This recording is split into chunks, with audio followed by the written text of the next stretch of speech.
Hey, what's up, everybody? Frederic Poag here. Are you paying attention to what's happening in Virginia? Because a political scandal involving a candidate for Attorney General, Democrat Jay Jones, is exposing the ugliest lie in American politics. See, this isn't just about one local election. It's this kind of cynical distraction that really leaves a bad taste in my mouth. And it's also what people hate about our politics. See, just a few weeks ago, a supposed political bombshell dropped. Back in 2022, Jay Jones, well, he was pretty upset. And he wrote some really inflammatory and fiery private text messages. And of course, those text messages were leaked. And the Republican attack ads that followed, they were brutal, claiming Jones had, quote, imagined shooting the Republican Speaker of the House, Todd Gilbert, and, quote, hoped his opponent's children could die. Jones was instantly trapped in the political stereotype of the angry black man. And Jay Jones, he took accountability for the vile and, quote, indefensible messages, his words, and he apologized to Gilbert and his family. But I want you to keep this in mind because this is not the story. What it is an elaborate, cynical distraction.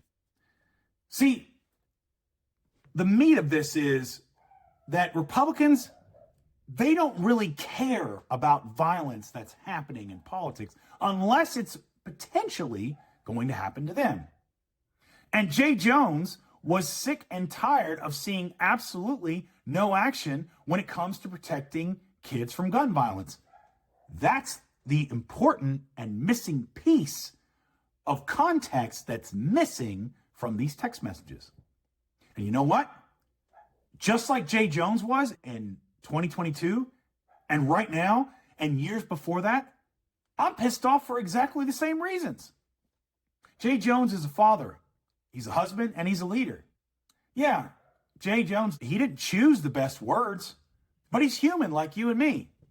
His rage didn't come from nowhere because that summer was another agonizing loop of mass shootings at churches, at grocery stores, at schools. And how did the Republicans respond? By blocking reforms and offering, thoughts and prayers. Yet again, Jones's outburst, though ugly and hyperbolic, was born out of complete frustration.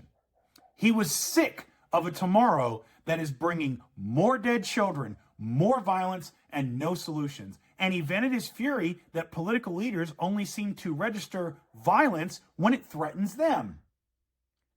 His desperate logic captured in one of his texts was clear.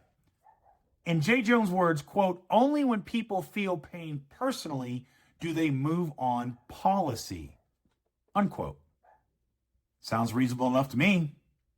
The MAGA outrage machine, which comes through Fox News and OAN and all the right-wing media sphere, like Turning Points USA, which Charlie Kirk used to run, they want you to be more outraged about text messages than dead children. Think about that for a moment. Who in the hell are they to lecture us or anyone about morality or language, especially when you look at their leaders and who's in the White House right now? Oh, we see their defense for their own people.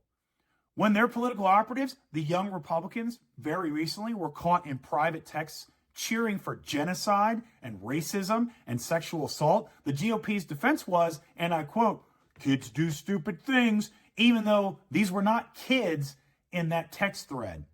I just want to state for the record, young Republicans are ages 18 to 40.